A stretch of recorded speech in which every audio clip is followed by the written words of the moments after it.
Assalomu alaykum aziz bolajonlar. Bugun sizlar bilan eng muhim mavzu ota-onaga hurmat haqida gaplashamiz. Aytingchi, ota-ona kim bo'ladi? Bizni tarbiyalagan, mehr bergan eng aziz insonlar. Barakalla. Siz juda aqlli bo'lasan. Ota-onani nima uchun hurmat qilish kerak? Chunki ular biz uchun mehnat qiladi, bizni yaxshi ko'radi. Juda to'g'ri aytding. Ota-onangiz ishdan charchab kelsa, siz nima qilasiz? Ularni quchoqlayman, suv olib kelaman, dam olishiga yordam beraman. Ajoyib. Ota-onaning gapini diqqat bilan eshitish nima uchun kerak? Chunki ularning har bir so'zi tajriba va donolikdan keladi. Siz juda odobli bo'lasan.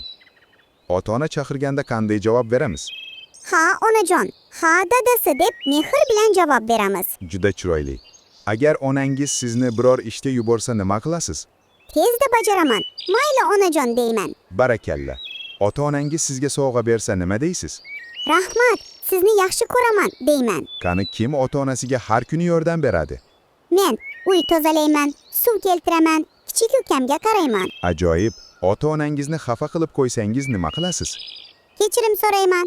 Kechiring, endi takrorlamayman deyman. Zo'r javob. Ota-onangizni xursand qilish uchun nima qilasiz? Yaxshi o'qiyman, odobli bo'laman, so'zlarini tinglayman. Bolajonlar, sizlar eng mehrli farzandlarsiz. Dada yoki ona kasal bo'lsa nima qilasiz? Yonlarida bo'laman, dori olib kelaman, duo qilaman. Juda yaxshi. Onangiz ovqat pishirayotganda nima qilasiz? Yordam beraman, sabzi tozalayman, idish tayyorlayman. Zo'r. Ota-onaga rahmat deyish nimani bildiradi?